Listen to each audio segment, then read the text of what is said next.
ഇതിലേ നമ്മുടെ ഈ പരിപാടിയുടെ 1500-ാം ദിവസമാണ്. അപ്പം ഇത്രയും ദിവസം നമ്മൾ സഹകരിച്ചതിന് എല്ലാവിധ നന്ദിയുണ്ട് കേട്ടോ. പാവപ്പെട്ടവർക്ക് കൊടുക്കുന്ന ഈ ഒരു പുണ്യ പരിപാടി നമ്മുടെ സുമേഷ് ചെയ്യുന്ന നമ്മുടെ ഈ ഡിവൈഎഫ്ഐക്കാരുടെ ഈ പിള്ളേരും ചെയ്യുന്ന ഈ പരിപാടി വളരെ ഒരുപാട് നന്ദി അർഹിക്കുന്ന ഒരു പരിപാടിയാണ്. അതിനകത്ത് സഹകരിക്കാൻ എനിക്കൂടെ പറ്റിയതിൽ ഒത്തിരി സന്തോഷം.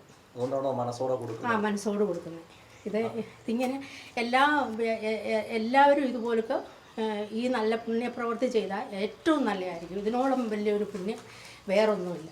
നമ്മുടെ സ്ഥാനാർത്ഥി കൂടിയാണ് നിൽക്കുന്നത്. അയ്യോ ഏറ്റവും നല്ല കൊറോണ ഒക്കെ വന്നപ്പോൾ എല്ലാവരും എന്ത് നന്നായിട്ട് സഹകരിക്കുകയും ആരും ഇറങ്ങിപ്പോകാൻ തയ്യാറാകാത്ത സമയത്ത് ഇറങ്ങി നിന്ന് എല്ലാവരെയും സഹകരിക്കുകയും എല്ലാവരെയും സഹായിക്കുകയും ചെയ്ത ഒരാളാണിത്. അതുപോലെ വെള്ളപ്പൊക്കം ഉണ്ടായിരുന്നപ്പോഴും എല്ലാം ഇതുപോലെ സഹകരിച്ചിട്ടുള്ള ഒരു നേതാവ്. ഡിവൈഎഫ്ഐയുടെ ഈ ഒരു പ്രവൃത്തി നല്ല കാര്യമാണ്. മറ്റുള്ളവരുടെ വിശപ്പടക്കുക എന്നുള്ളത് നല്ലൊരു പ്രവൃത്തിയാണ്. നമ്മൾ ഇതിനോട് പങ്കുചേരുന്നുണ്ട്. നമ്മുടെ സ്നേഹവും എല്ലാം ഡിവൈഎഫ്ഐക്കാരോട് അറിയിക്കുന്നുണ്ട്.